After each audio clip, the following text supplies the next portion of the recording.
Good evening.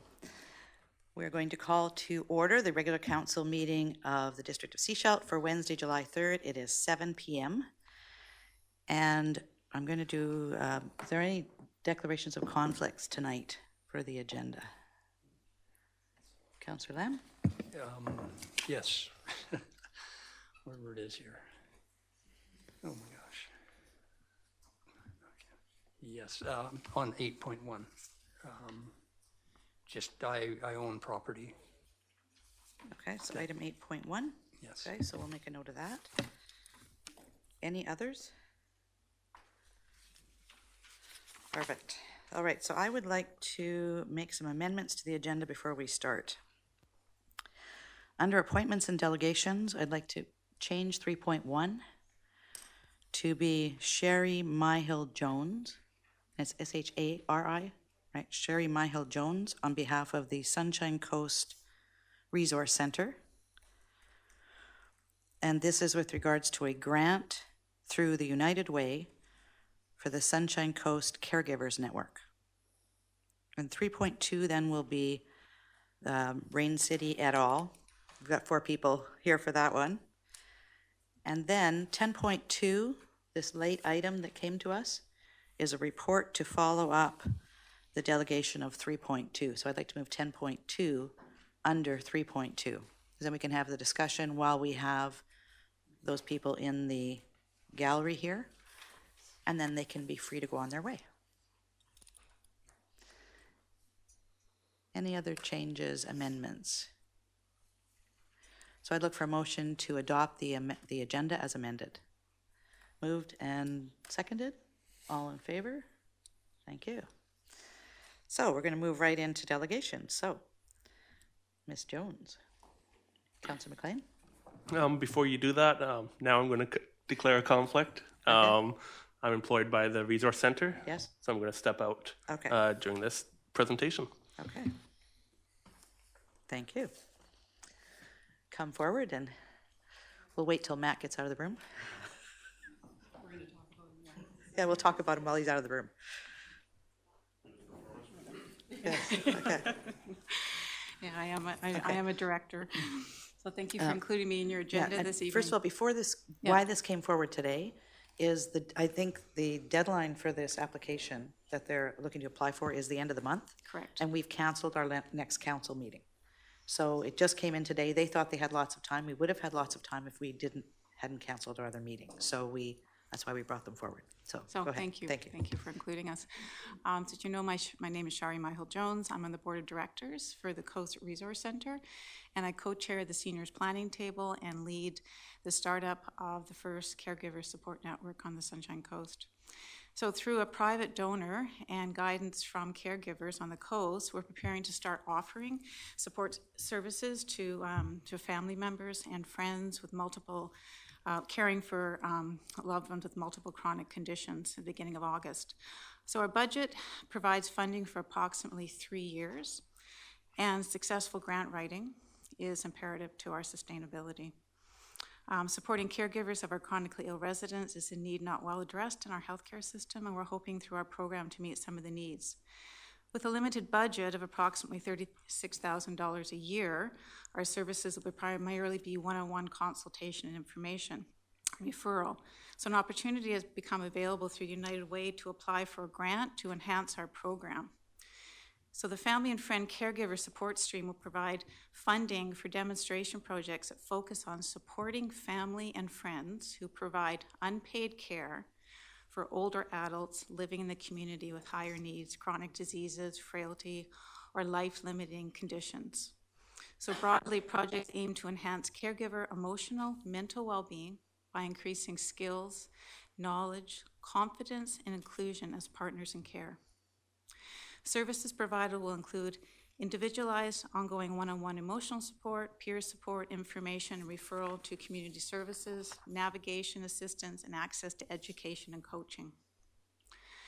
Projects will support caregivers to build strong networks and effective communications with their healthcare teams to anticipate and respond to changes in healthcare status over time.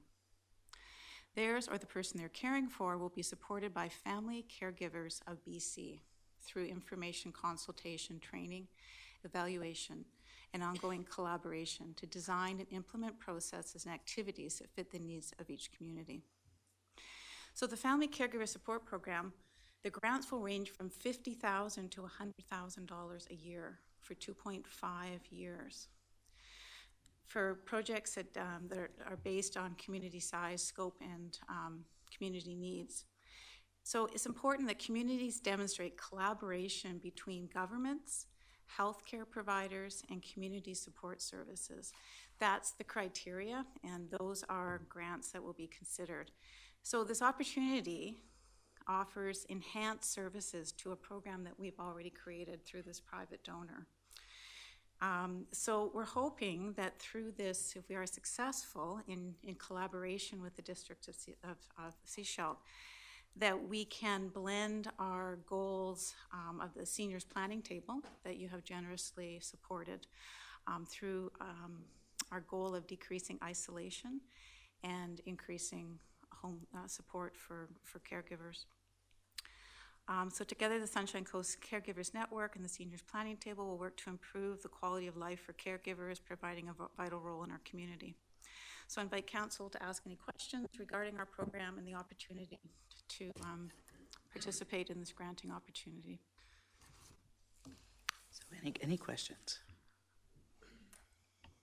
Councillor Rowe.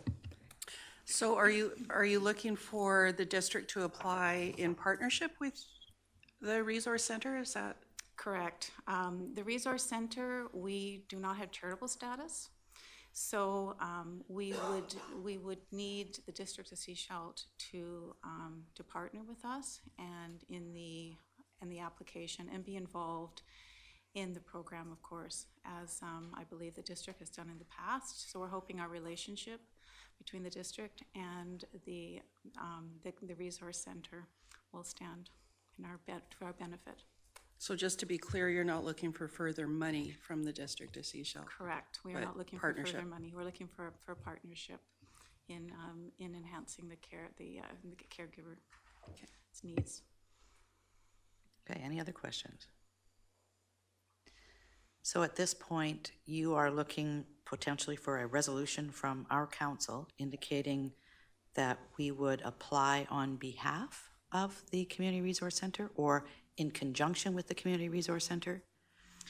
I believe it's in conjunction with the Resource Center as to how the application will look. I have to be honest, I'm not sure. I have to contact the United Way and find out whose name will be on the application. We would do all of the work in terms of providing letters of support, but the details, I'm not sure.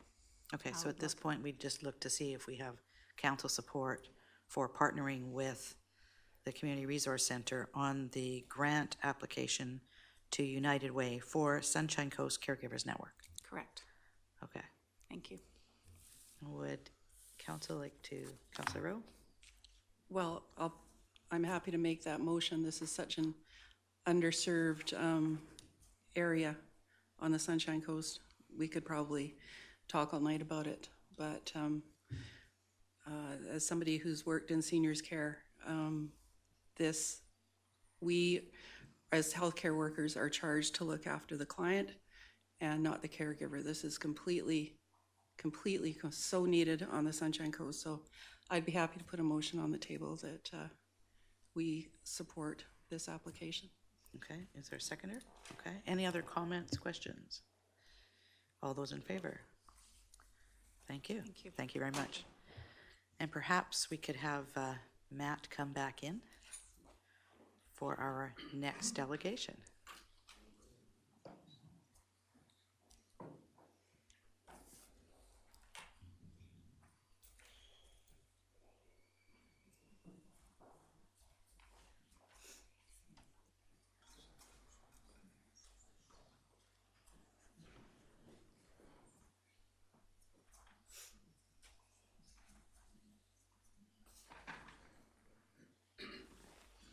Thank you. Okay, so we have, if you go to item 3.1, we actually have 4 people coming forward on this.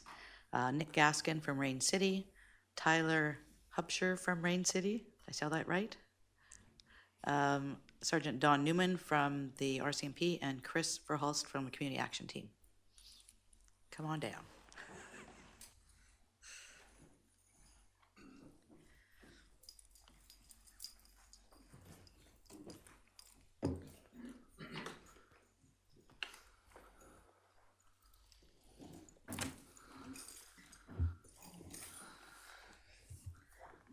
Firstly, thank you to Mayor and Council for providing an opportunity for us to speak here tonight, and thank you to those who are behind us who have come here to listen.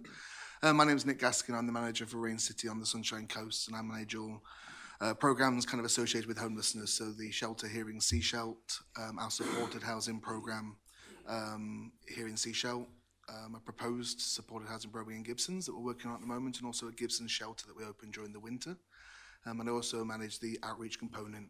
And Tyler, to my right, is the worker on that. So I'm here tonight kind of wearing two hats. One as the manager for Rain City and Homelessness, and also one as a partner on the Community Action Team.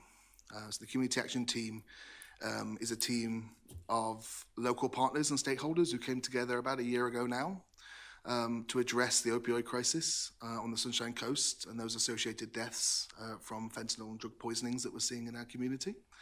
And also the wider issue of homelessness that kind of sometimes goes hand in hand with some of that drug use that we see, especially out in the community. The CAT team has representatives from various levels of government, from local municipalities to MLAs, the Seashell Indian Band, the RCMP, Vancouver Coastal Health, Division of Family Practice, Rain City, to name but a few. So it's a pretty encompassing team of a lot of players who have come together to share knowledge, resources to address the issue of homelessness and drug use in our community. The reason we're here tonight is that in recent months we've seen an increase of homelessness. I think that's fair to say in our community.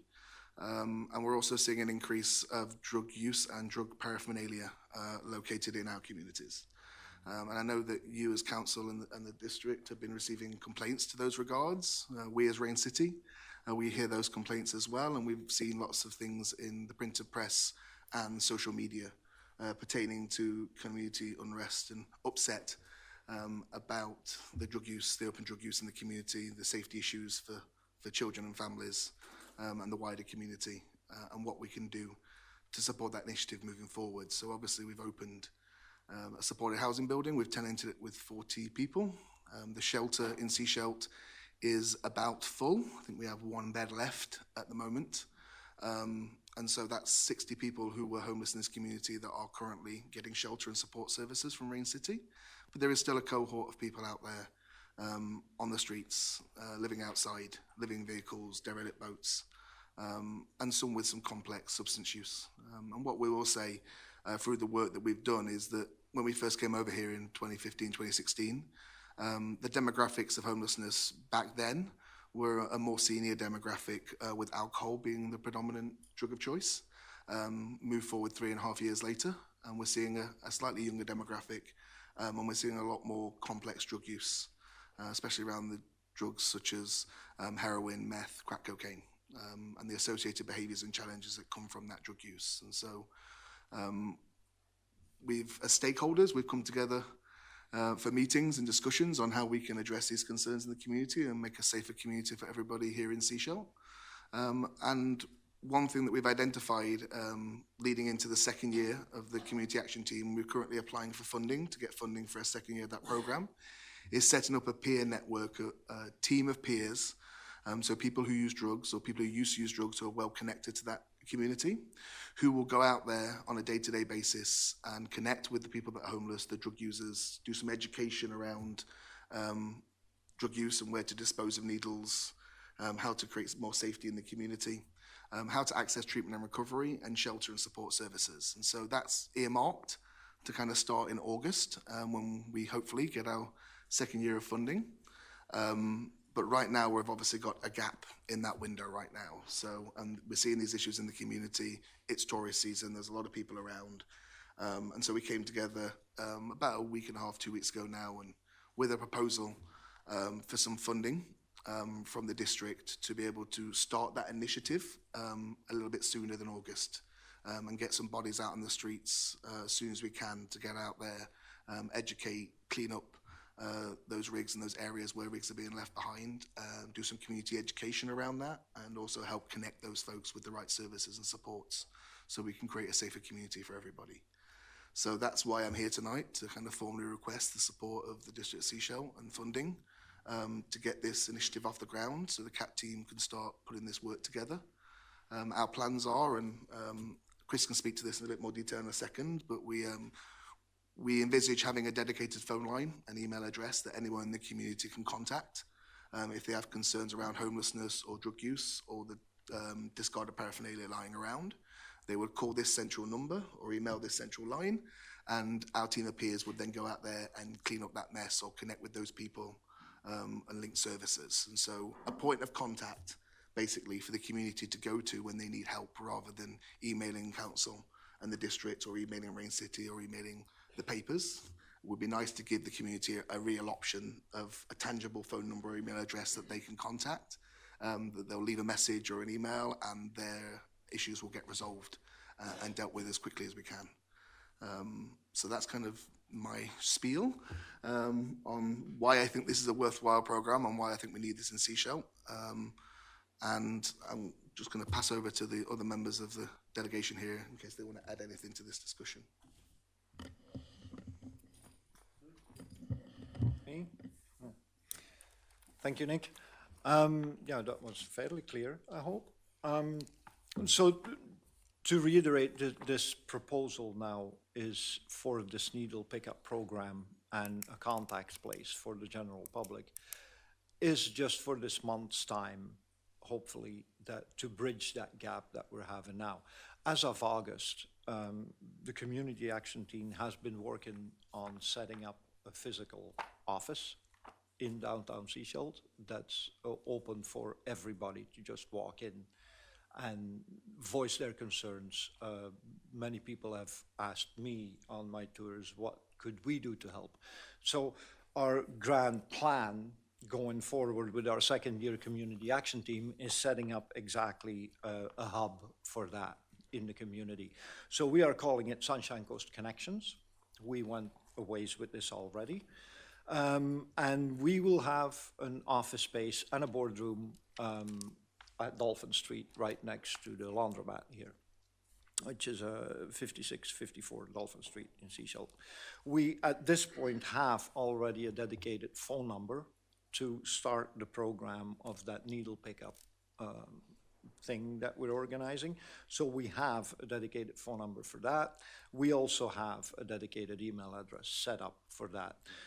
So the Sunshine Coast Connections, after this period of filling this gap, once our funding comes in, we're gonna start all hands on deck on that community space and try to engage as many people as possible and as many different programs as possible. So at that point, the needle pickup program will be folded into the community Sunshine Coast Connections activities.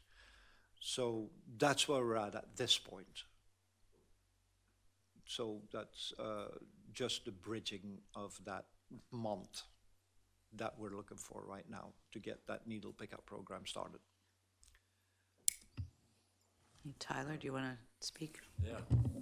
So, thank you, Chris and Nick. As Nick said, I'm the outreach worker for Rain City Housing. I deal with at least 30 clients subsidized living in houses right now to keep them living in to prevent homelessness. And currently right now, I get lots of phone calls and concerns from the community resolved around all this needle and things that have been left in the communities. So I hear this and I try to get out into the community the best I can. So every morning I go out to Hackett Park and the Friendship Park and see what I can't see and pick up what I can't pick up, right? Just try to keep everybody safe. But with that being said, there's only so much that I can do as one person, right?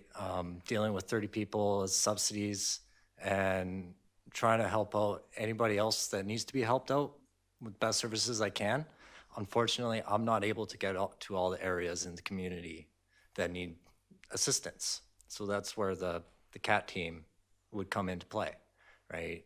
To go out into the community where people see these things being left around and they can go in, picking them up, right, and keeping them out of the community eyes. So, like I said, currently I have a lot on my plate, and unfortunately I'm not able to get to all the areas that need to be addressed with this situation. And it is a growing situation. The Sunshine Coast is a growing population, and unfortunately, I can't get to all the areas that need to be get to. So that's where the CAT team comes in to assist Rain City and assist the community on keeping it a safe place.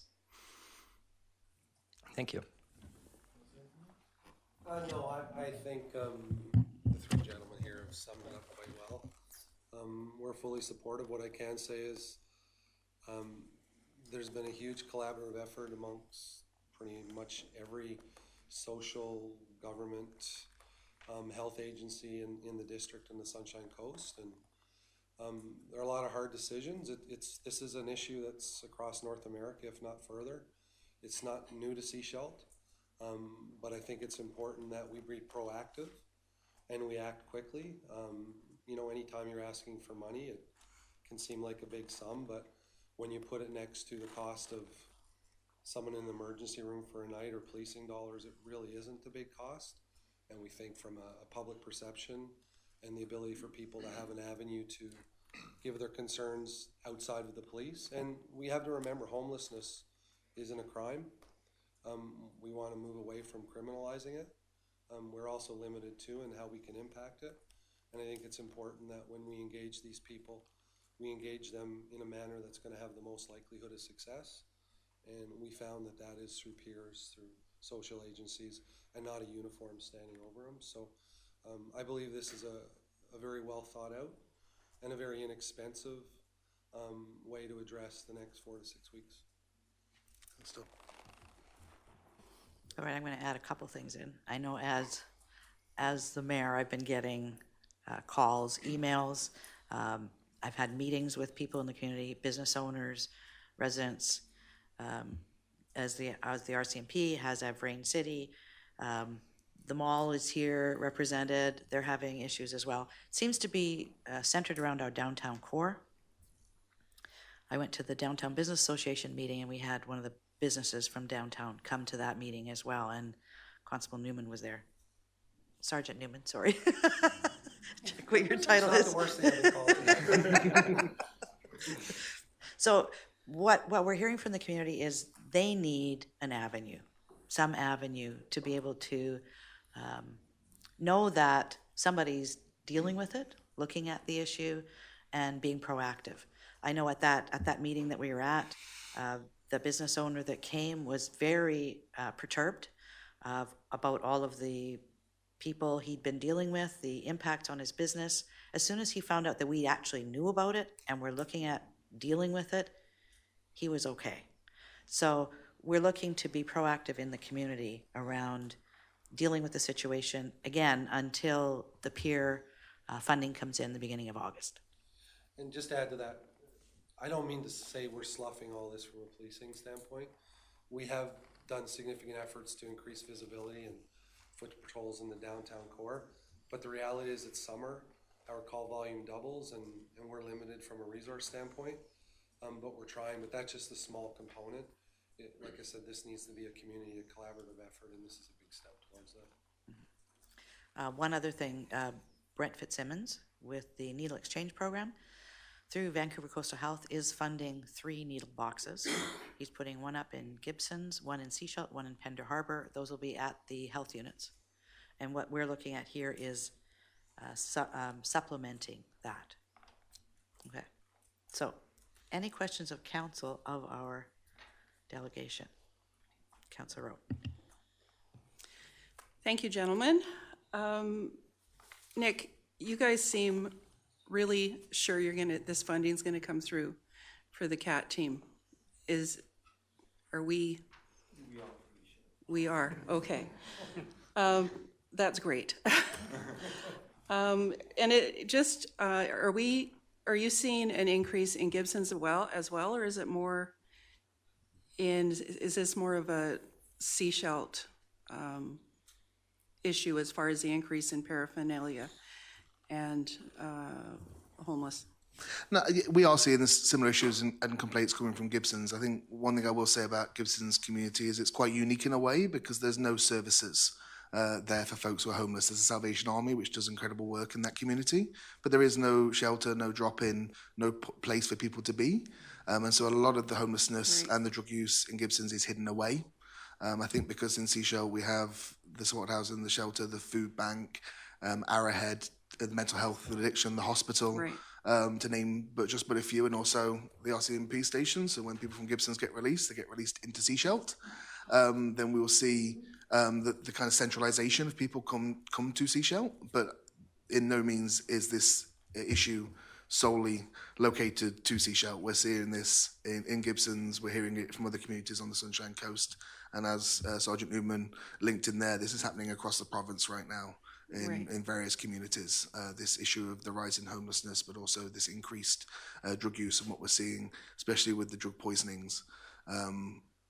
People are moving away from heroin and moving on to different substances, such as meth and crack, which bring more challenging behaviours than heroin use would do. So people are tending to side away from heroin use because it is deadly right now, and they're starting to use other high-risk drugs which bring associated challenging behaviours.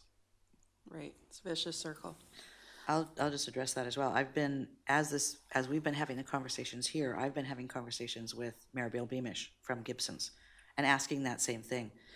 Are they seeing the same issues as we are, with a lot of people openly, causing issues in the community? And he says no. They are in the forest out there. They know they're there. They come in. They maybe go to the Salvation Army, get a meal, etc., and then they leave. So they're not actually hanging around. We're actually having them hang around in our downtown core. And one of the other questions was, how many peers are you hoping to be able to have out there? I think the proposal right now with the funding we're asking for today is 2 peers, 7 days a week, 2 hours each. So 4 hours a day of peer work, 7 days a week. And we'll look to obviously carry that on with the funding and hopefully look to increase those hours with the CAP funding that we get in August, if we get in August. When? When. I hope so, because this needs to be, in my mind, a huge community conversation. There's so many issues around homelessness and addiction, and we can't shy away from the conversation anymore. Most definitely. Any other questions? Councillor Kuster? I just have a quick question just regarding how do you see that peer support working? I'm just trying to wrap my brain around the whole what's going to happen and who the peers are, and just if I can get a little bit more information on that, that'd be awesome. Do you want me to touch on this and then you can fill in? Me go ahead? So we already have a connection of peers that we've established through this first year of the CAT team being operational. Rain City as an organisation, we hire peer workers at our shelter in Gibsons and also here in Seashell. So we have a community of peers who work for us, who we would direct to the CAT team. I actually spoke to Kerry Miller this morning, the coordinator for the CAT team. We talked about many folks who are living in the High Tide building right now who are looking to get back into the workforce. This would be a great work opportunity for them to do some work, give back to the community, get some employable skills to then move forward. So I think we wouldn't definitely not have a shortage of peers who are ready, willing and want to do this work. And I envisage it being, we'll have a phone line and an email. People would contact those means to let us know we found some paraphernalia in Hackett Park. Then in the morning, the peers who are working that day would check those voicemails and check those emails and then make an itinerary for the day of where they're going to go and target those places. And then as those calls come in throughout the day and those emails come in, we can respond as needed and redirect peers to wherever they need to go. Do you want to add to it, Chris? What I can add to that, through the community action team work we've done over the last year with peers. Peers being understood as people with lived experience, right? We also use the term PWUD, which is P-W-U-D, which is persons who use drugs, simply named. So those are the two categories that we're working with. So I myself have from lived experience. I've lived on the street here and I've been involved in the drug scene and stuff. The advantage coming out of that is that most of the time, those people personally know a lot of the homeless people on the street. So the interaction is completely different than when somebody from the RCMP has to show up to go mediate and go clean up stuff and what have you, right? So if one of the peers, me for instance, shows up at a particular spot in the community and there's people around there that I know that do drugs or are homeless or have mental health issues, because let's not forget that's part and parcel of this whole package. I'm in a much better position to strike up a conversation with him and have a conversation while we're doing cleanup or whatever, saying, hey, this is what's going on. We had to organize this whole thing because you guys basically left your shit behind, right? So coming from a peer, that's a completely different interaction than coming from a person of authority. So that's why it's much more beneficial to use peers for that. It's also much cheaper, of course, because we pay a peer like $12 or $15 an hour, right? But that connection that is made at that point, you come from a semi-authoritative construct, like somebody calls the helpline and says, hey, I found used needles or whatever it may be. So that's a more official presence that people contact in the community, but then that organization sends somebody out that's very familiar with the people in the street to go resolve the problem or do the cleanup. And the conversation struck up with that is much more beneficial towards the whole community, because it's not one of adversity, it's one of like, hey, let's work this out, that this doesn't happen again, and it's much more accepted. So that's one of the main reasons to use peers for that, is what I wanted to add to that. And just to expand on that, I know it's a hard thing for people to wrap It's a hard thing for people to get their head around, but one of the biggest struggles we have in dealing with this, and this is not just here, this is across British Columbia, is that we're limited in our ability to move people.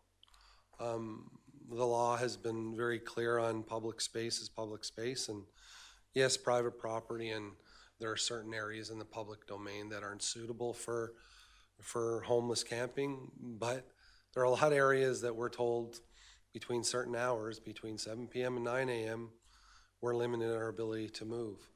And where do you move these people to? That's a challenge. If you read the law, Hackett Park is where we would direct people to. That's not where we want to direct people to. And there is an adversarial component. No matter how humane and professional we are, a lot of people see the uniform, and it's a direction versus a conversation. And we want to educate. We want to help these people as much as we can. We have 2 outreach workers on the Sunshine Coast.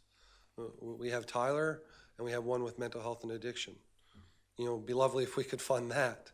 But I mean, this is a gap for that. So I think it's important to realize this isn't just a sloughing off. We believe this is the best way to have an impact on these people. So they listen, and there's an education component for them as well. So with my current job, going out in the community, trying to connect with these individuals, especially people living in camps and stuff, a lot of the times I don't know where these camps are. So I get community concerns or tips from people, individuals, on where these camps are. 80% of the time, when I go find out where a camp is, they've already left. They've already relocated to a new place, and I'm unable to connect with these individuals to give them the support that they need and to better themselves and to move forward in life. With the peer support, with the CAT team, they know more about these people than I do, and these individuals. They know where the better areas that they stay in and where they could be moving their camps to. So they can connect with these people and refer them to me or refer them to other services that they need to. So that would greatly help my job for what I do, because currently right now, it's a big game of cat and mouse, right? I get a tip, I go find them, they're not there, I'm on to the next one, right? To go find out they're not there either because they're constantly moving because they got no place to go. They got no right place to set up camp and to be a community in their own. So that is one of the challenges I face day to day, is just trying to connect with these people and the individuals where they are because they're constantly moving. Councillor Lamb, did you have a question? I don't really have a question, but I have a comment. It's just, growing up in the community, I'm amazed at this time of my life to find out that we have these other, I guess, people living with different, I guess, a different lifestyle than I grew up with here, and it seems to be the norm is in other countries of the world that they've addressed this the way that you folks are, the direction that you folks are taking this in, and it seems to be working. And trying to bring the people into the community instead of pushing them away. And I believe with the RCMP, they've got other things to do, and it is a people thing. It's not, it's not confrontational. It's how do we work together? So I support this. Councillor Toth? Thank you. With the centralized phone number and email address system for people to report, you've only got 4 hours budgeted each day for peers. What's the response look like outside of that 4-hour window? Okay, I'm going to address this first, because you weren't at the meeting that we had on Friday. So on Friday, what we indicated, Tyler actually works 40 hours a week? Yep. 40 hours a week. He will be the initial contact for phone and email for the first month until the CAT funding comes in. He will triage then to either our bylaw, if it's a bylaw issue, RCMP, or the peer or Rain City. So he will actually, it won't be just the peers doing it, it's going to be a triage system where all resources are on deck. Are you able to take on that workload of that extra demand on your time? For right now, until we can get the CAT team fully initialized and set up and everything, yes, I will do that for the community to keep the community safe. I do know all the contacts to diverse all the concerns and the comments from the community, so I'm able to redirect it to where it needs to be, to where it needs to go. So. Yeah, I'll echo that. I think that we were very clear as an organisation when we had the meetings a while ago about this initiative that we couldn't take this on full time as a Rain City initiative. We're currently very busy right now launching this new program in Sechelt and ensuring that we integrate well into the community. We're also really busy at the shelter. We're looking at proposals for Gibsons moving forward, so which is why we thought the CAT team was best suited to take on this initiative, manage the money and schedule the peers and things like that. But in the interim, we can definitely work closely over the next month to provide some extra levels of support and redirect those calls and emails to the right people. Any other questions or comments?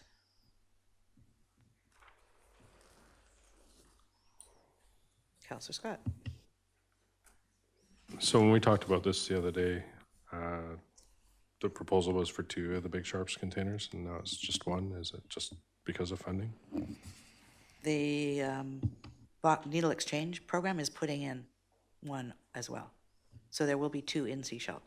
We also have Sharps containers in all our washrooms. Councillor Kuster? This is for Chris.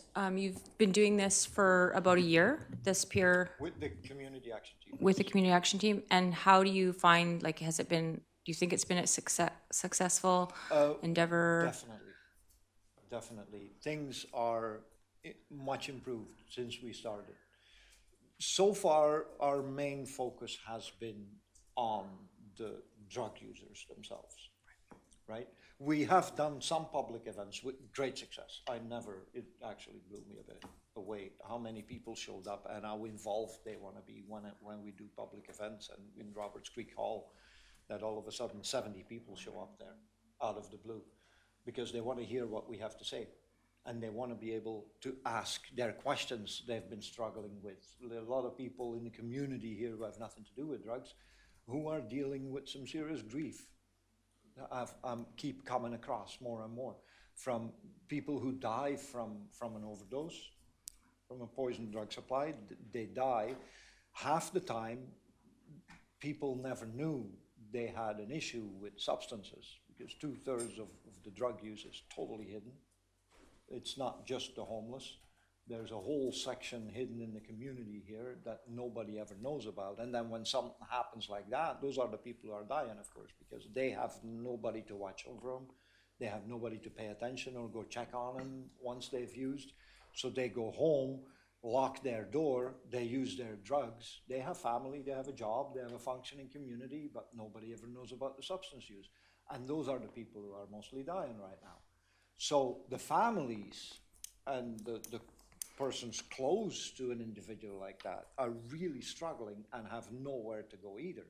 Because half the time what I hear coming back very often is like, I can't even say what happened because I would be shunned by family, or I might lose my job, or gossip in the community around me and stuff like that. So one of our goals as soon as possible when we got our space set up is facilitate a place for those people to come talk about this, and then we'll see if we can engage some professional grief workers in whatever form or whatever. So that's one of the things. It has been a great success for what we've been doing the past year with the drug users themselves, that we organize open door meetings, that anybody that's exclusively for people who use drugs, that we provide a safe and confidential environment for them, that we can come together. We've done it in this space here, that we have 25 people sitting in here and have like really meaningful conversations, and people start figuring out, hey, if we actually talk amongst each other about this, we're actually not that stupid. We can come up with some solutions for this. So like a buddy system that somebody can call, hey, I'm gonna use drugs and nobody knows I'm at home or whatever. That person on the other end can go back and check like 20 minutes later. If there's no response coming, they can contact emergencies at that point. So Yeah, this is what other we've programs and slowly things that been are- getting into and been doing, and it's received with great enthusiasm by everybody, because when there's nothing, anything you do is like, wow, you know? And that's where we're at. And after our first year, we really saw that this isn't enough. We don't have enough means, we don't have enough people to handle all this. So we've been working for the last couple of months on building out that public space for that, which will take it into the next gear, basically. And why this has come forward now is that probably the last 3 months, Yes. we're in July, but the last 3 months, we've seen a huge shift in the community. And it's showing up all across the province and across the country. So we're looking at getting out in front of this and providing some kind of resource for the community in dealing with the situation that we have. It's the exclusion. If people have the feeling that they are not excluded, everything happens on a more amicable basis. The moment somebody feels they have a complaint about drug use in the community and they have nowhere to go, what happens, they go on Facebook and they fire off this friggin' rant. And everybody jumps in on that, and it's not helping anything. So that's why we need a real physical presence. And this program, what we're here for right now, this cleanup and needle pickup, is already taken up in our funding and in our programs that we are starting up with the Sunshine Coast Connections that we're setting up. So that was already planned. But now it's just to get this particular part started early is what we're here for today. Okay, any other questions of our delegation? All right, Thank you, gentlemen. And I'll ask you just to stay around in case, as we go through the report, there are any questions for clarification. Thank you. Thank you. Do you want us to stay here or about there? You could probably stay there. You have to come back and forth. So we have a item 10.2. This is for funding for peer support outreach and Sharps disposal cabinet. So first I'd like for a motion to receive the report. Moved and seconded, all in favor of receipt? Thank you. So I guess I'm speaking to this report. So there are three other recommendations on here. The first is that with the goal of improving public safety and reducing harm, $2,000 be provided to the Pacific Hepatitis C Network to fund wages for peer support workers to assist Rain City staff with community cleanup efforts and education in Sechelt, and that this amount be funded from the District of Sechelt Operational Fund. Pacific Hep C is the group that is going to be the funding partner with the CAT team for the next year of funding. So number 3, that the District of Sechelt provide advertisements to a maximum of $500 to increase the public awareness of the cleanup and education services to be provided by Rain City staff and peer support workers, and to publicize the dedicated phone line and email address, and that this amount be funded from the District of Sechelt Operational Fund. What we're looking at doing is notices throughout the community, notices on the needle boxes, potentially ads in the newspaper, etc., on the radio, wherever, to get the information out so that the community knows who they can call. Then number 4, that one Sharps disposal container be purchased and placed in an area where needle disposal has been problematic in Sechelt. We don't know where that is yet at this point. And that the purchase price not exceed $3,000 to be funded from the District of Sechelt Operational Fund.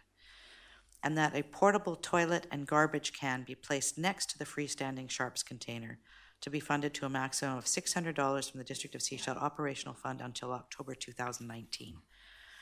So we're anticipating that the washroom and the portable toilet and the garbage would be available till the end of or beginning of October. At that point, we're going to have to reassess and see, is it still needed or have people now moved on to other areas? Typically, it's a summer kind of event, and that coming October, they'll move back to their own communities or something. Gibson Shelter. Gibson Shelter, When that maybe, opens, yes. have more beds freed Right. up. Right. Okay. So any questions about these? Councillor Toth. I'm just wondering about the logic to pull from the operational fund instead of the public safety reserve. If you go over to option 2, we have the option to have it be funded from the public safety reserve instead of the operational fund. So it'll be up to council to choose. Any other questions or comments?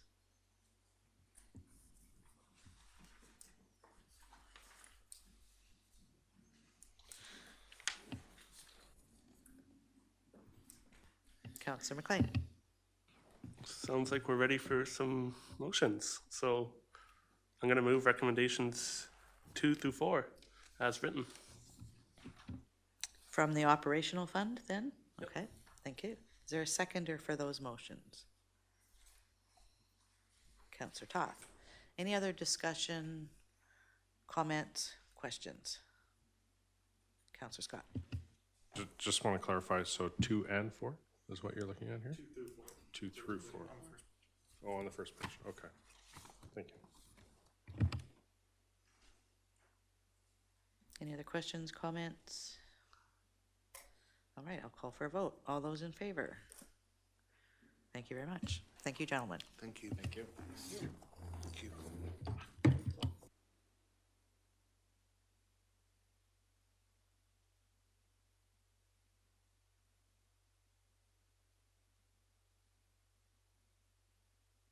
All right, let's move on to item 5.1. Sorry, go ahead. I don't think we're done at this end of the table. I'd actually like to make a motion for option 4 as well. That a letter advocating for more support for mental health and drug addiction issues in Sechelt be sent to the Minister of Health and Minister of Mental Health and Addictions, and that meetings be requested with the ministers to follow up. Okay, so that under option 4, you want that added, okay? Seconded? Okay. Any other questions, comments? Thank you. We'll add that to our, yes, all in favor? And we'll add that to our meetings at UBCM. Thank you. All right, item 5.1, minutes of the regular council meeting. And we'll look for adoption of those minutes.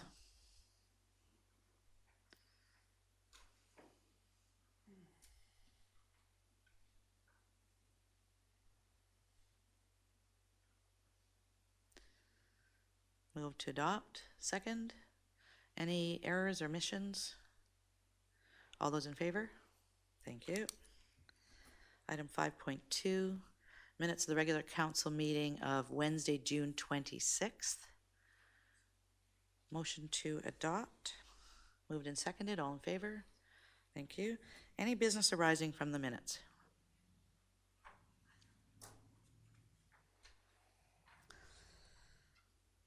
So we'll move on to committee minutes and reports. Minutes of the Advisory Planning Commission meeting of April 11th for receipt. Look for a motion to receive. Moved, seconded. Any discussion? All those in favor? Thank you. Minutes of the committee of the whole meeting of June 12th, and this is for adoption.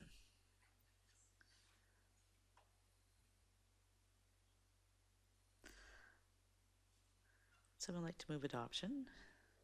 Moved and seconded. Any errors, omissions? All those in favor? Thank you. And 7.3, minutes of the Advisory Planning Commission meeting of Thursday, June 13th, and this is for receipt. Moved, seconded. All those in favor? Thank you. So, Councillor Lamb, I believe you're leaving us now for item 8.1. This is for zoning bylaw amendment number 25-288-2, 2019 for cannabis. And first, I'd look for a motion to receive the report. Moved and seconded. All in favor of receipt? Thank you. And we'll turn it over to Mr. Hall. Okay, thank you, Mayor and Council. So we have the zoning amendment bylaw coming back related to cannabis zoning. You would have seen this a few weeks ago when the Director of Planning brought back the report requesting direction from Council on options to inform revisions to the cannabis zoning amendment. But just to summarize, basically, the whole cannabis bylaw amendments are basically defining and updating the terminology with all the various changes that have taken place at the federal level, making provisions for cannabis retail in the zoning bylaw, specifically in the C2 zones in 2 areas, and then following on from council direction from the last meeting, modifying the existing separation distance, specifically in relation to schools, as well as updating some of the cannabis requirements around the ALR. So basically, the issue came up around the separation distances for public schools. The first reading of the zoning amendment bylaw was rescinded the last meeting. It's being brought back now in its revised form with those modifications, as well as kind of updating the ALR stuff to add in the prohibition specific to like non-soil based structures. That's coming from changes again at the provincial level where previously the ALC was able to prohibit non-soil based cannabis facilities. That was removed and kind of downloaded onto local governments to decide whether or not they wanted to do that. So that's back in our zoning bylaw. Basically, we've got the cannabis retail. Most of it's unchanged, again, following on from the council policy that was adopted a few months ago. The main issue that was changed was updating the separation distances, still maintaining that 150-meter setback from public or secondary schools, except for the alternate school, establishing the 50-meter setback to the primary public entry. For agricultural areas, cannabis cultivation allows both standard cultivation and micro-cultivation.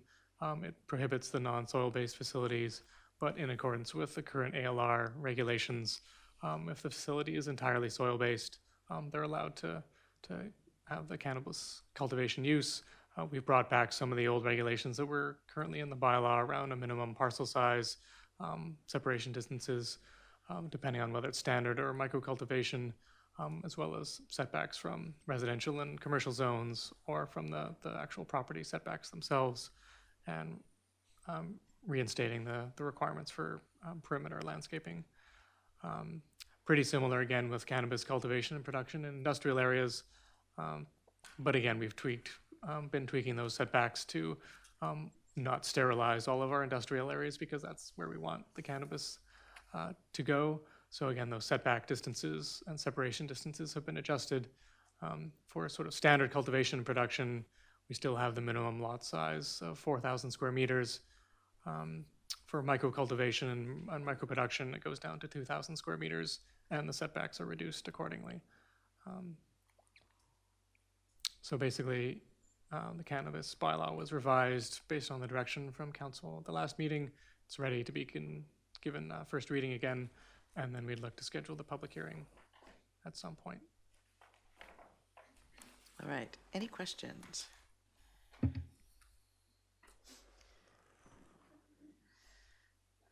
I have to say, I have started reading, I read my agendas typically at night, and I started reading this, and I put it aside and started again the next morning because it was a little more difficult to get through. One of the pieces that I was not clear on, and I actually talked with Mr. Hall before the meeting here, was around one of the clauses in here. Let me find it. On page 55.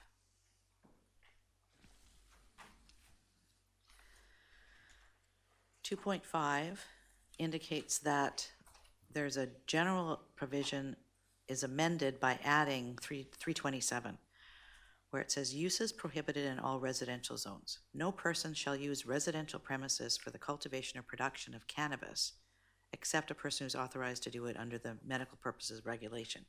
Given that now people can grow 4 plants themselves at home, I didn't see how this actually worked. But if you go back to the definitions in the bylaw, page 53, they separate out cannabis from personal non-medical marijuana.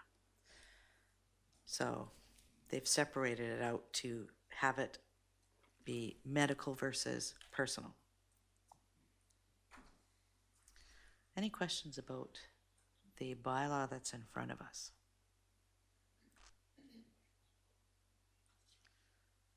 So there's recommendation 2 on page, if I can get back there. Sorry, page 30, yes, thank you. Recommendation 2, that council give first reading to zoning bylaw amendment number 25-288-2, 2019 cannabis, and direct staff to set a date for a public hearing. Is there someone who would like to move that? Moved? Second. Seconded? Any discussion, comments at this point? I'd like to thank staff for all the work that you've put into this. I mean, it might not be perfect at this point. We'll hear from the community whether or not it's something that they like or want changes to. But given the continual changing target that we've been dealing with the federal government, the provincial government, at least we have something now that we can move forward. One of the issues that we have in the community is that with our retail establishments, in order for them to get licensed, we have to have a bylaw in place so that we can respond to the referrals from the province. Because this has been a moving target back and forth, it's actually put them behind the 8 ball as well. We have referrals that have come to us that we haven't been able to respond to. This actually will allow us, once this is passed, in whatever form it ends up being with the input from the community, to be able to respond to those references or the referrals that we've had from the province. So thank you for the continually being on top of this and moving it forward. I'd look for, who would like to? Yes, who would like to, we'd all like to vote on this, I think. All those in favor? Thank you. Okay, so let's move to the bylaw. and we'll give it first reading. So this is on page, yes. To read from the front first. So on page 52, District of Sechelt bylaw number 25-288-2, 2019, cannabis. This is a bylaw to amend District of Sechelt zoning bylaw number 25, 1987, regarding cannabis cultivation, production, and retail sales. And I'd look for someone to move first reading. Moved and seconded. All those in favor? Thank you. All right. Thank you very much. So we could have Councillor, you're staying yet? Okay, we need Councillor Lamb to come back in. Julie will go get him.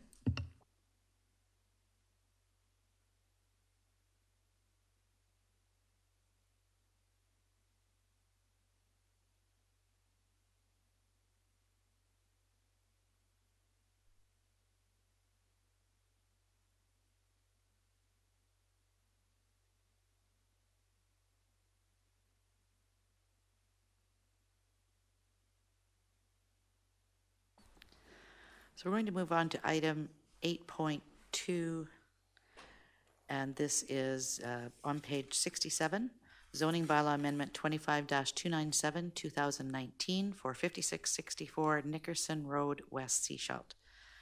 And I'd look for a motion to receive the report. Moved, seconded, all in favor of receipt. Thank you. And did you want to speak to this briefly? No, there's no presentation needed. The report speaks for itself, so it's really just the bylaw's ready for adoption. The conditions have all been met. The only decision is, do you want to adopt or not? Thank you. Are there any questions on the report? So then there is a motion that the zoning bylaw amendment 25-297, 2019 be adopted. What would council like to do? Would you like to move that? Moved. Is there a seconder? Thank you. All those in favor? Thank you. Let's move to the actual bylaw. I can find it in my, here we go. All right, page 70. District of Sechelt bylaw number 25-297, 2019, Lawn and Webb, Nickerson Road, being a bylaw to amend District of Sechelt zoning bylaw number 25, 1987. Someone to move adoption? Moved, seconded, all those in favor? Thank you very much. Move on to item 8.3. This is official community plan amendment bylaw number 492-24, 2018, Sunshine Coast Lions Housing Society, Green Court, and zoning amendment bylaw number 25-296, 2018, Sunshine Coast Lions Housing Society, Green Court, 5583 Ocean Avenue for adoption. First, that the report from the community planner regarding the official community plan amendment and zoning amendment bylaw be received. Moved, seconded, all in favor of receipt? Thank you. And did you want to speak to this one? We don't have a presentation, but Marina is available if you have any questions. But otherwise, like everything, again, is sort of ready for adoption. And I think all the covenants were registered today. So everything's ready to go. All right. Thank you for the community, for the Lions Society, for our staff, for working together to bring this much needed project forward. We look forward to shovels in the ground. So there are two recommendations: that the official community plan amendment bylaw number 492-24, 2018, Sunshine Coast Lions Housing Society, Green Court be adopted, and that zoning amendment bylaw number 25-296, 2018, Sunshine Coast Lions Housing Society, Green Court be adopted. Someone like to move those recommendations? Moved. 2 and 3 on seconder. Any comments, questions? All those in favor? Thank you. So we'll move on to the actual bylaw. First is item 8.3B on page 75. This is the District of Sechelt bylaw number 492-24, 2018, Sunshine Coast Lions Housing Society, Green Court, being a bylaw to amend District of Sechelt official community plan bylaw number 492, 2010. And I'd look for a motion to adopt. Moved and seconded. All in favor? Thank you.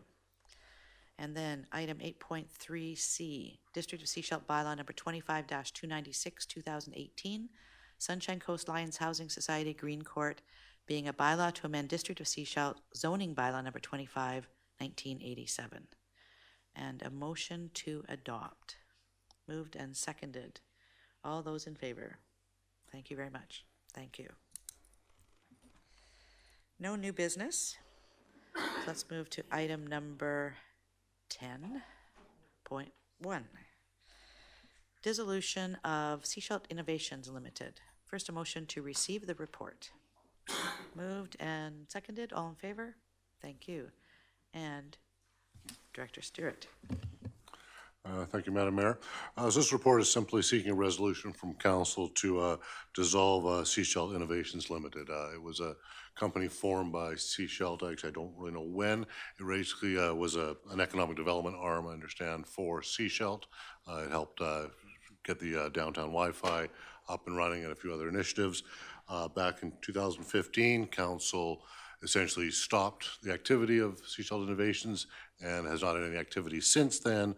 But we are, because the company is still alive, we're still incurring legal fees to keep the company in good standing. So we're just suggesting at this point to dissolve the company. Scredo's handling our economic development arm. The downtown Wi-Fi, everything is now in the district's name, so we can move forward with whatever we're doing with that. So, thank you. Thank you. Any questions or comments? So there's a recommendation number 2 that Sechelt Innovations Limited be dissolved and that council as sole shareholder of the company adopt the attached resolution of the shareholder. Moved, seconded. Any discussion, comments? All those in favor? Thank you. So let's move to page 86. There is a copy of the resolution that staff are looking for us to pass. Someone like to move that do we need to make a resolution that we would need to adopt the resolution?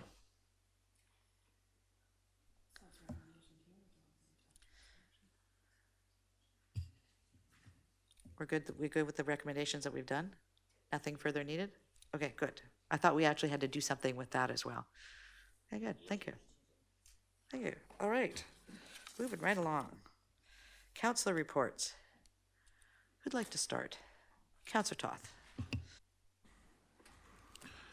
Canada Day. That was it was a lot of work to get it organized, but it was a lot of fun. I'd like to thank the volunteers that came out, both in the community and our staff members that participated in the planning. Looked like everybody had a good time. I was handling the parade, so I didn't really get to see too much of other things, but haven't heard any major complaints, so that's good. As always, volunteers are needed for these sort of things. Yeah, I suppose that's my big report. We had over 50 entries in the parade this year, which is the highest number that I know of. Partly due to no Sea Cavalcade parade, but we'll take those entries anyways. And I just wanted to say thank you to Director Stewart, because this will be his last meeting with us. So thank you for everything you've done here. Thank you. Who'd like to go next? He says, Councillor Rowe. Oh, I wanted to have something witty to say to Mr. Stewart. Because I do so enjoy glancing over every now and then in the middle of a council meeting, wondering if he's going to do that with his tie like he just did when he starts to get uncomfortable about what I might say or what I might ask. Thank you. This was a really challenging time for me since whatever that day was, October 20th. And the leadership from everybody on the team, and particularly yourself and Tracy, was invaluable to getting us with our feet on the ground, as I believe. So thank you so much, and best of luck in your future adventures. And it's not going to be probably as much fun as you could have had here, but whatever, you make your choices, you got to lie with it. And Canada Day, yeah, how awesome was that? I mean, say what you want on Facebook about the district, but just try and knock our parades. Come on. Between Christmas and Canada Day, you guys rocked it. The SDBA, district staff, volunteers, everybody. It was great. Going back a couple weeks, I attended the Longhouse celebration with a few of my mates here. And that's the first time I'd been there, and I was really touched and moved by the lengthy ceremony. And I spent the next day doing some of the activities. I was number 2 in the totem pole, got my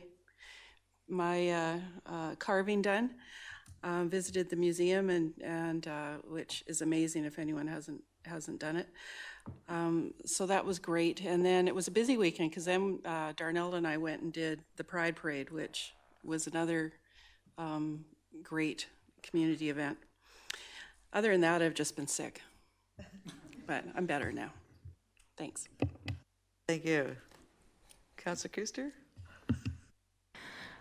So I also attended with Councillor Rowe and Councillor McLean and Councillor Lamb and Mayor Seegers, the Sechelt Nation Reconciliation Feast at the Longhouse.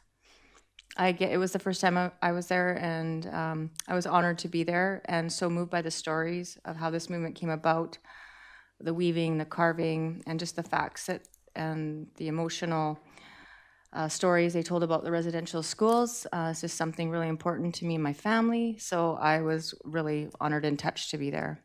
I also did a couple activities, went to the craft fair, and it was just a great weekend. Last weekend, the Canada Day Parade, we walked with the District of Sechelt with our driver here, who got quite far ahead of us. Yeah, exactly, incognito. It was great. We handed out some cake, and of course, the best part of the whole day was I was in the Rotary dunk tank and got a little bit wet and freezing cold, but that was it was really fun. And lastly, again, yes, I'd like to thank Director Stewart for his service here and for putting up with all us newbies here. It's been great, and we really appreciate it. And best of luck to you. That's it for me. Thanks. Thank you. Councillor Scott? Yes, thanks for all your help when we were getting started here, and good luck in its mission, right? So it's you'll be missed. I really appreciate the time that you had with us. Canada Day, yeah, I was running and left you guys behind because I had to keep up with Tom to get more flags, and holy cow, there was every kid all the way down the street needed a flag, wanted a flag, and I just couldn't hand them out fast enough. I was just drenched, but it was fun. I had a really good time, and yeah, it was a great turnout, and ended up doing the gourmet girl stand, selling food and pretzels and more pretzels and tons of pretzels. So yeah, I really enjoyed it, and yeah, great effort by all who volunteered and put in for that. It was a great event. Councillor Lamb? And do you want to do the SCRD report right away too then?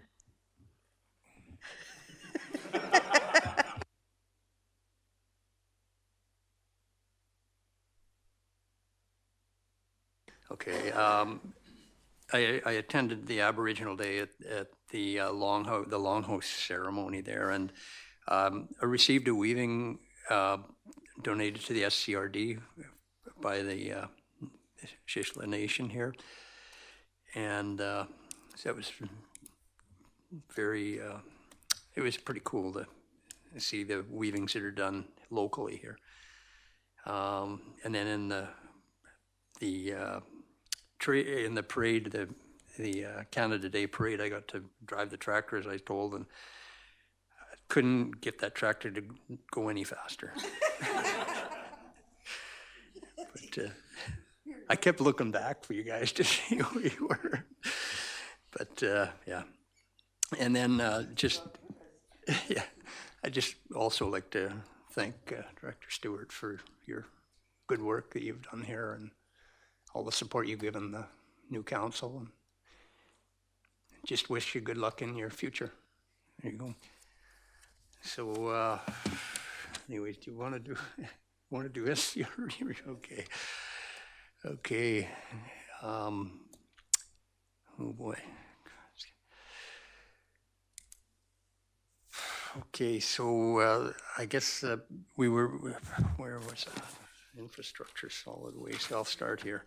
Infrastructure meeting, June the 20th.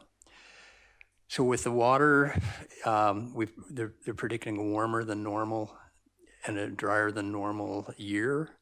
And basically all the snow in our watershed in the collection area has melted at this time. That's what they're saying. As of June the 20th, we were relying on the water that was stored in the watershed. And so obviously stage 3 came. I had it down here for early July, but it came June the 29th or 28th. There's obviously an increased demand for the water as our summer population grows. In June, they found 540 leaks. 280 of the leaks found were approximately 10 meters. I don't know if that was per day, but it was. Anyways, we'll need to use all the resources of water, Grey Creek, Trout Lake, and Chapman Creek, and in the future here, we'll have to. If there's a potential, I guess, if the weather stays the way it is, we will have to use all the water.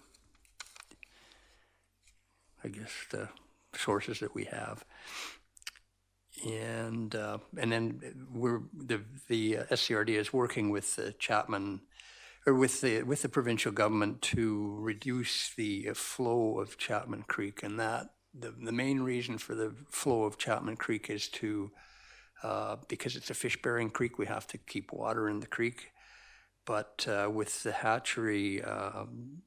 Right now, my understanding, they might have some fish left in the hatchery, but most of the fish in the hatchery have been moved. Go past that. Development, yeah. So one of the things that's been looked at the SCRD, there's been people asking about managing development, and it's something that obviously the district or the SCRD is looking at the demand for water and how we can have more, increase the supply of water. And once again, you have to manage your water supply and you have to manage your development. And there are so many things that are needed in our community, and, seniors housing is one of them, but workers housing, low-cost housing. So there's a demand all the way around, and we just have to work together on it. Solid waste. Oh, God, my notes are bad. Anyways, recycling, what you can recycle and where is available on the SCRD website.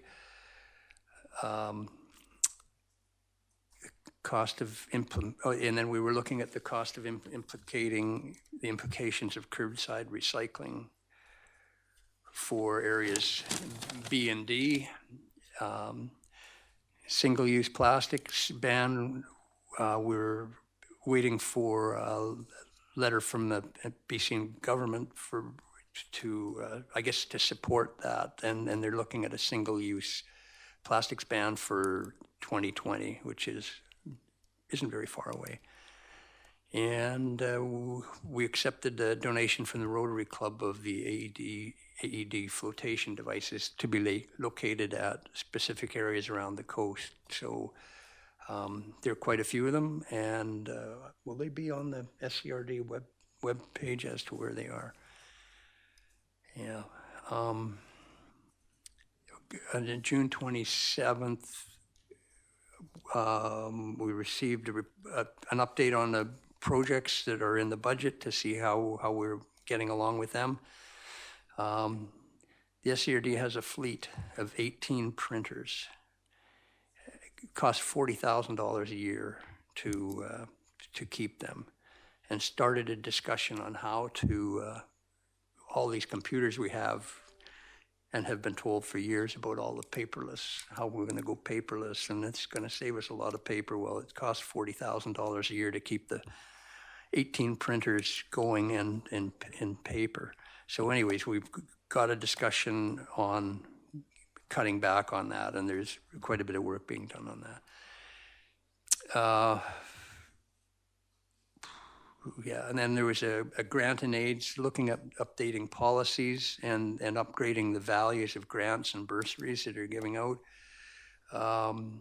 BC Timber Sales also has a number of sales coming up on the Sechelt Peninsula, and the SCRD, we're making a recommendation to assure that the public, there's better public consultation and checking that they're not, how they are impacting the watersheds.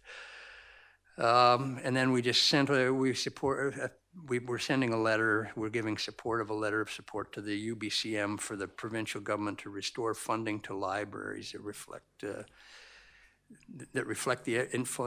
inflationary costs and the value of the system to our communities. The province has, kind of dropped the ball on the libraries years ago, and so we're looking for them to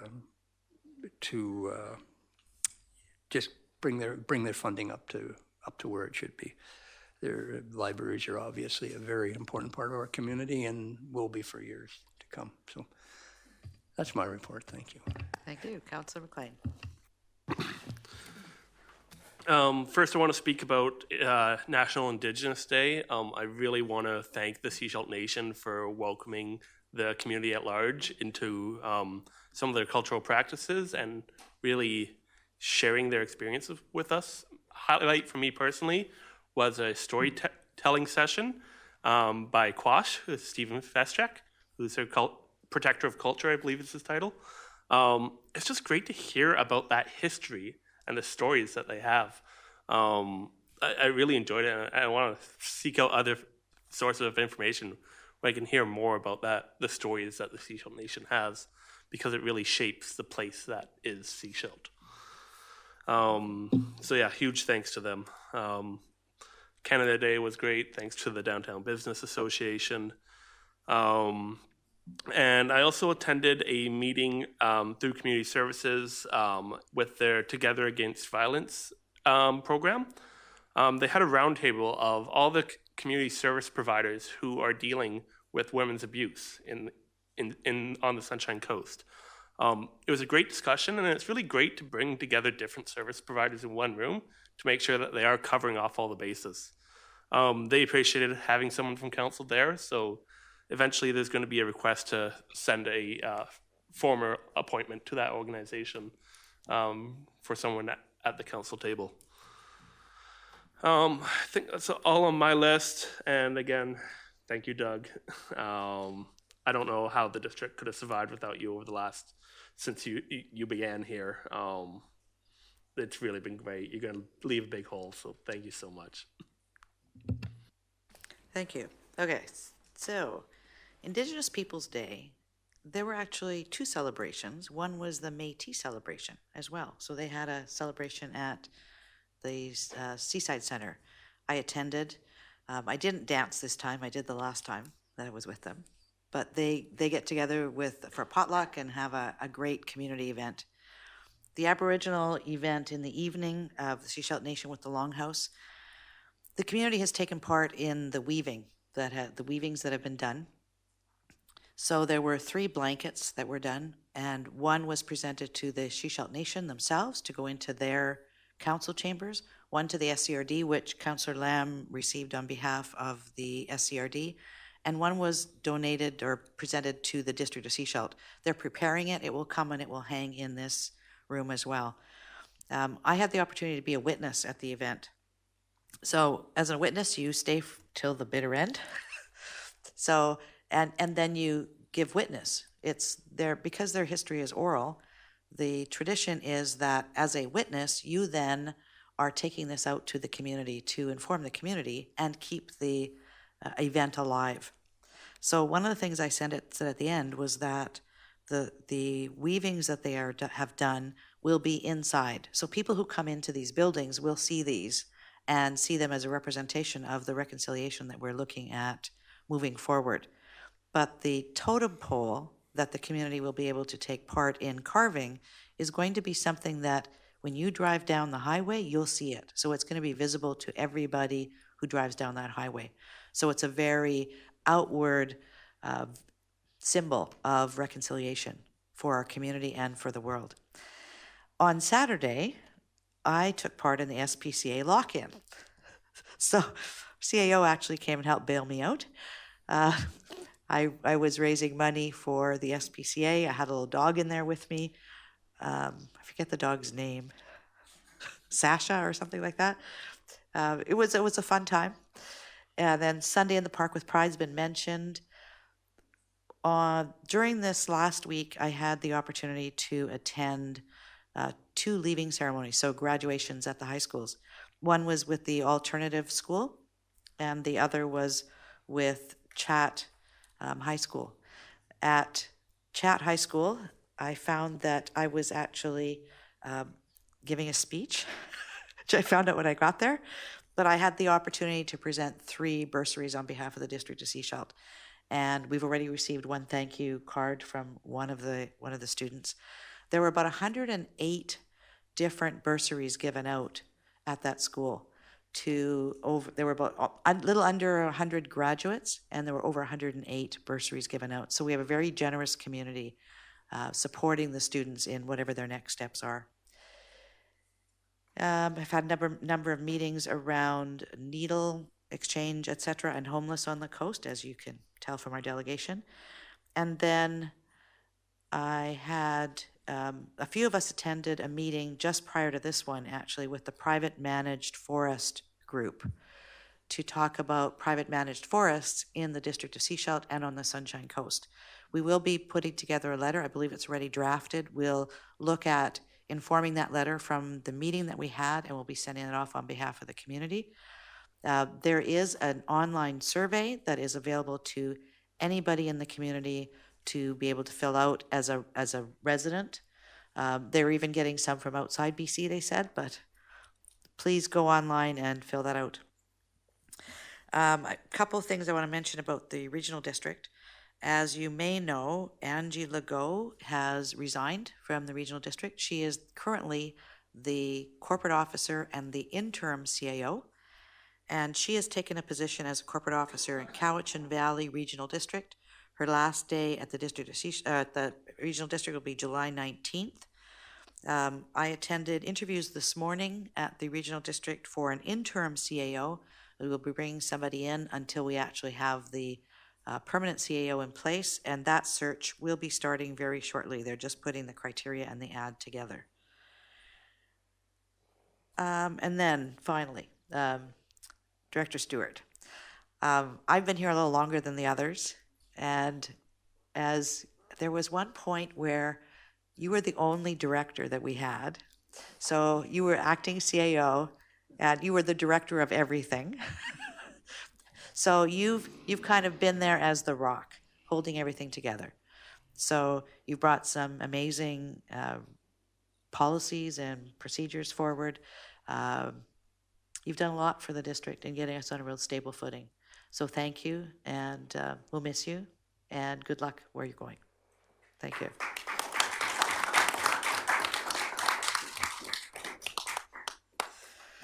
All right, so let's move on to council correspondence. So first, a motion to receive the correspondence. Moved and seconded, all in favor? Thank you. The first letter in here came to us from the regional district. This is around regional water conservation initiatives. It's been sent to all the municipal governments on the Sunshine Coast for us to work with our staff to see what we can do to assist with water conservation on the Sunshine Coast. So I'd like to refer this to staff at this point, and if our once our water conservation committee is up and running within the next couple of weeks, this could be referred to them to come forward with ideas that the District of Sechelt can take on as a community to support water conservation. So I'll make a motion that get referred to staff and then on to the committee when it's set up and seconded. All in favor? Thank you. Any others that you'd like to, items 4 and 5? Councillor Toth? Yeah, just want to, let me try that again. The BC government, item number 5 on here, specifically the 20 for 2020 plan. Provincial funding right now for libraries is $14 million.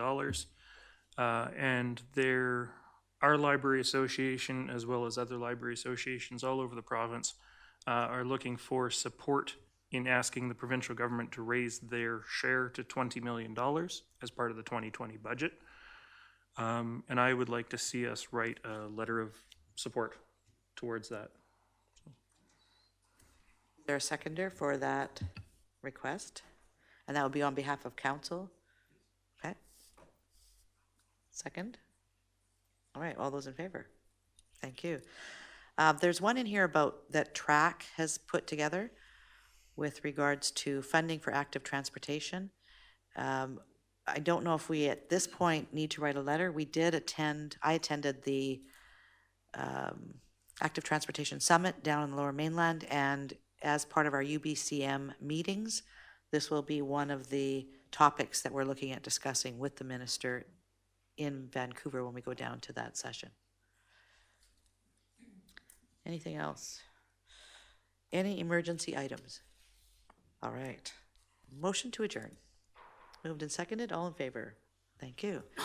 And questions? Pam?